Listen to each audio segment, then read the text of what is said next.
The information and opinions presented in this podcast are based on research done at a particular point in time. The fields of medicine, surgery, psychology, etc. are constantly evolving as new studies and movements happen. Please take into account the year of any particular episode's publication, and as new information presents itself, we will do our best to release updated episodes on the topics. Listener discretion is advised for references to medical terminology of body parts. Unless otherwise stated, no one speaking on this podcast is a medical or legal professional and cannot provide medical or legal advice. Welcome to the Trans Field Guide.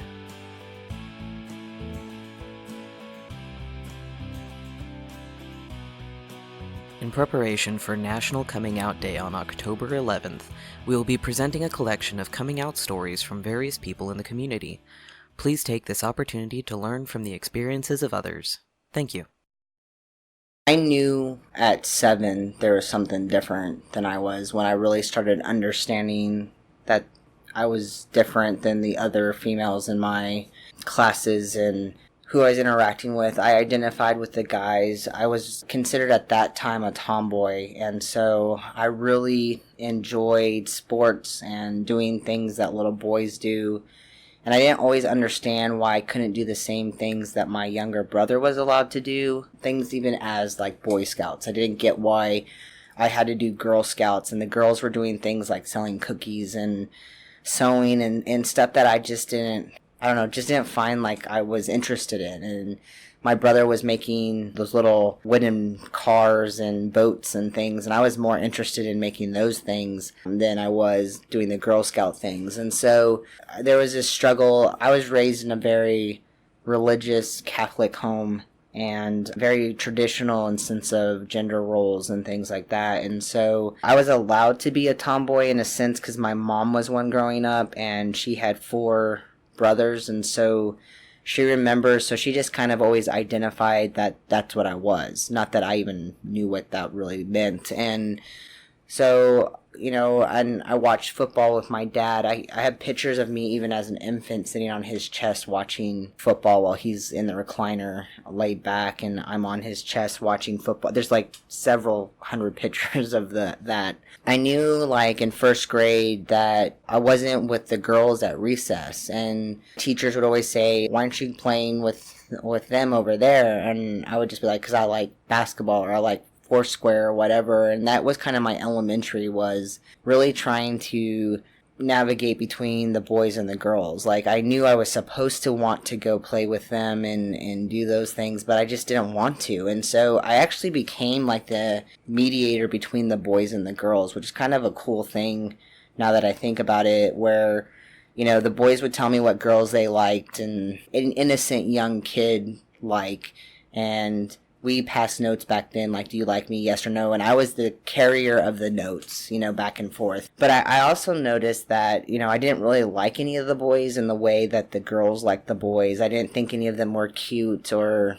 any of that. And so, I knew I was different in that. And I would find there's always one girl in my school that I just couldn't talk to because I would get butterflies and nervous, but I would think she was the coolest girl, and I didn't know what that was back then, but I think that was more attraction, that I didn't understand what that attraction was because I had no role models and there was no out celebrities at that point in life. And I also knew in my family system that was not okay. There were, times in mass that the priest would speak against same-sex relationships. And so I knew growing up that was something that my family system, and also my church system at the time was something I couldn't be a part of. So things just got more and more confusing for me from there. I just always had feelings of feeling different and not always knowing what that was. And I think in middle school it was hard as well because that's when people were starting to go on dates, and again, very innocent back then of dating. And we'd go to putt-putt with groups. It was like a group of girls, a group of guys would go to putt-putt and meet up with the people you liked, or they would say, that's my boyfriend or girlfriend, but in reality, it was innocent back then. And so, there would be guys that would find me attractive and things like that, or want to say that they were my boyfriend or whatever. And I would go along with it just because I didn't understand And I just, thought everyone kind of felt that way, that we're just really young. And so in middle school, I think I had a boy kiss me one time and didn't feel anything. But again, looking back on that, it was such a innocent little thing. It wasn't like some of the things I hear nowadays. I sometimes feel like I'm in my 50s the way I talk about my growing up a little bit. But I think in high school is when I really started to know I was attracted to women and not knowing what to do with that. But also I was in a very conservative Texas town where hugely military influenced area.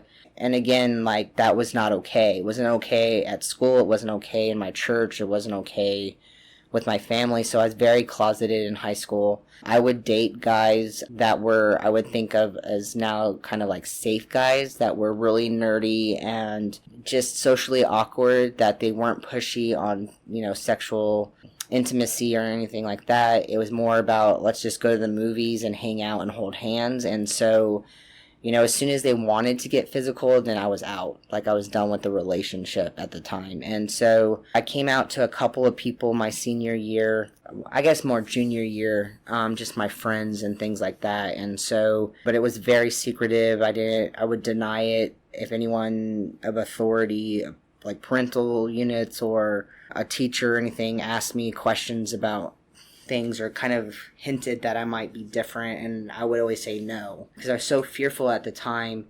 And of course I decided to go to one of the most conservative universities in the state of Texas, which is Baylor, which just prolonged my closeting. I was out at Baylor. I do remember going on a couple of dates with a couple of guys my freshman year, again just playing the game of this is what everyone's doing. And I really felt like I knew on those dates, like, I don't like this guy this way. Like, he's a cool guy. I would rather just hang out and be friends and that kind of thing. And so I kind of navigated like that. And I would play the virgin card, like, hey, I'm Catholic. I'm waiting till marriage. And we're at Baylor, which also likes that. And so if you want something, then I'm not the person for you or whatever. But it was just a safety of, I knew I was not attracted to men at the time. I really did identify as a lesbian at that time. And I slowly started coming out after that. I started joining groups that were open to that experience. I wasn't out completely at Baylor. There was an underground gay group at Baylor called Baylor Freedom, and I was a part of that, where it was lesbian and gay students that would get together as a support group, and we would do social things and watch Queer as Folk and the L Word at the time, because those were on at that time. And so, I had a community there. I ended up having a girlfriend at Baylor.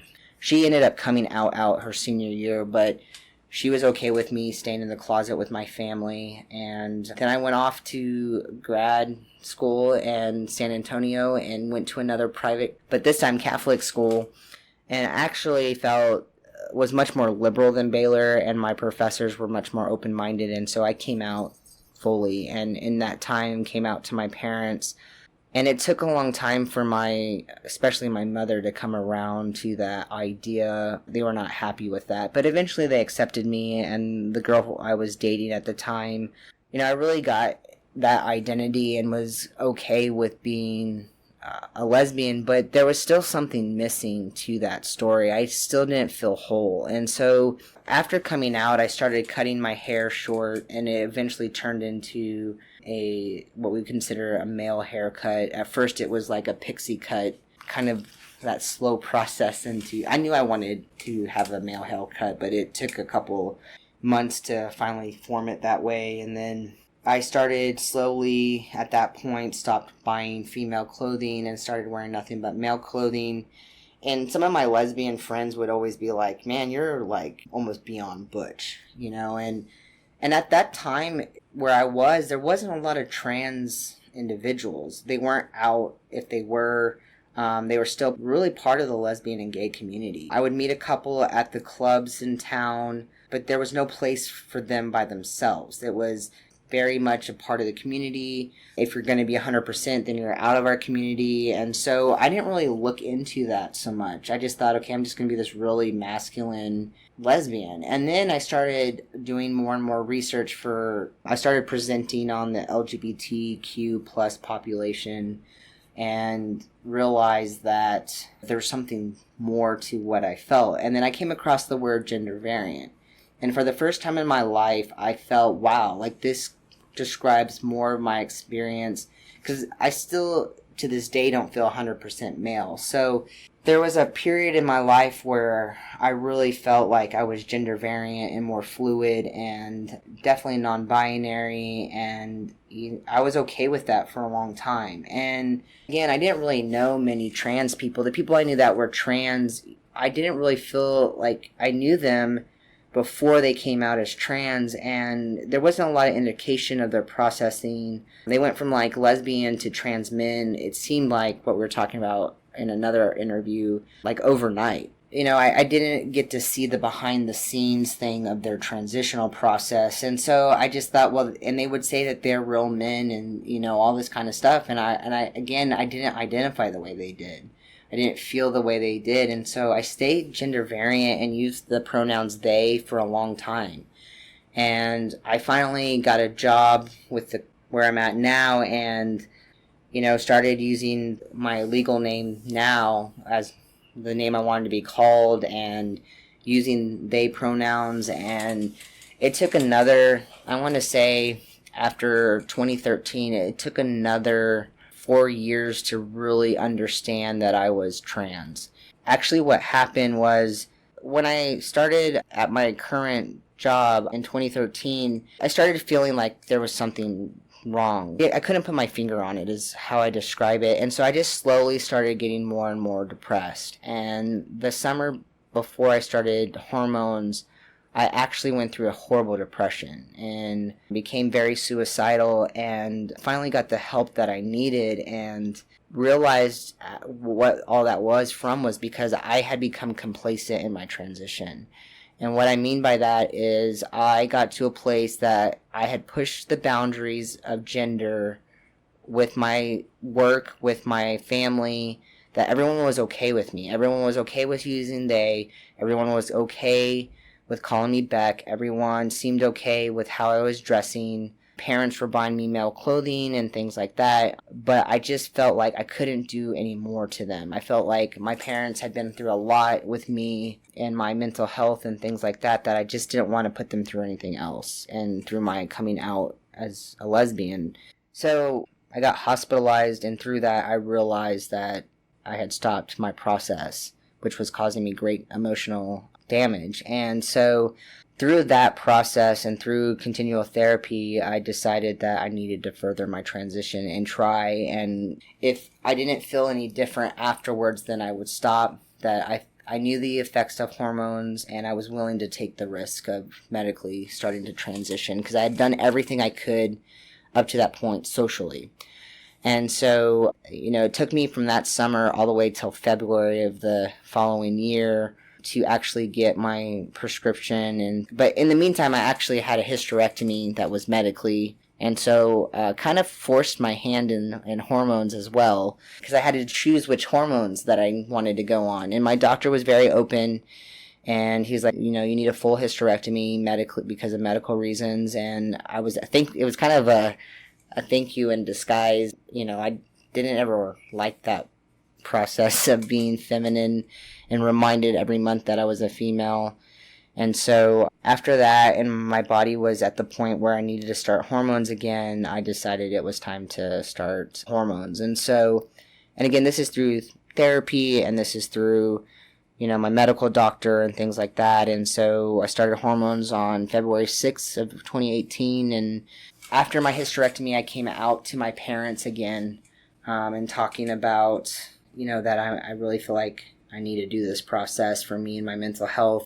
And they were actually, that coming out was better than the first coming out. I think my parents saw the writing on the wall a long time ago. They just said, we know you're so unhappy, and we see it, and we just want you happy and healthy, and we don't care what that means and what you need to do to get that. And so they've actually been a big support. They've gone to Transcendence up in Denton, and and all this kind of stuff. They're actually some of my biggest support systems, even though they seem to not get those pronouns right. But they try really hard, and they self-correct themselves when they use the wrong pronoun and things like that. So, and I just have to give them a lot of patience, because, they could have said, okay, we're done. Like, that's the straw, and it hasn't been. So I started coming out in work after that in January. Before I started hormones, I told my boss what was going to happen. I felt like because I had been with them before transition, and that I was planning on staying with my work through transition, that they needed to know. So I started coming out with them, and luckily for me, we have policies to protect people like me. And so they just asked what I needed from them, and I just said, I need you to correct people when they misidentify me. I need you to, if I need to come in and educate people, I can. I just need people to be open and willing to have conversations that, they wouldn't. And so I went through that process, started coming out to people, then started hormones, and then 2 months later got my name changed, and then over a year after taking hormones, got top surgery and things like that. And so I can tell you today, I'm probably the most authentic self I've been ever in my life. I still have to do mental health work. I do struggle with depression that I have struggled for a very long time and continually have to work on, but I can say my mental health has improved by being authentic in who I am. But I can tell you, like, after top surgery, I feel like that was the best decision of my life for my transition, besides hormones. And then, I still have to come out from time to time. I am starting to pass more, which is exciting. But then, I also don't want to lose my identity in the community as well. So that's kind of been a struggle of being seen as a cisgendered white male, because I am very much a social justice advocate. And so having people look at me different because of passing has been an experience, and something maybe we could talk about in another show. But I think for the most part, my second coming out has been a better experience for me. However, I've lost people just like I did the first time in my life. I've lost friends in the process of my first transition because they didn't agree with that lifestyle. And I've lost friends this time. I've lost a partner in this process because they didn't want to be with a male. And so it's hard. It's a hard process, but I would rather be authentic than be something I'm not and have people in my life who are with that person and not this person, the person I'm supposed to be. Also in this process, it's changing my sexual orientation too. I think I'm more open to experiences of I don't know, just love in general. And so I think going from a lesbian to a trans guy who is open, it's been a roller coaster of a ride, but I know it's not even over. It's just the beginning. But that's my coming out story in a nutshell. Like this episode? Tell someone about it. Resources referenced in this episode can be found in the show notes at transfieldguide.com. Stay safe, and remember that I'm proud of you.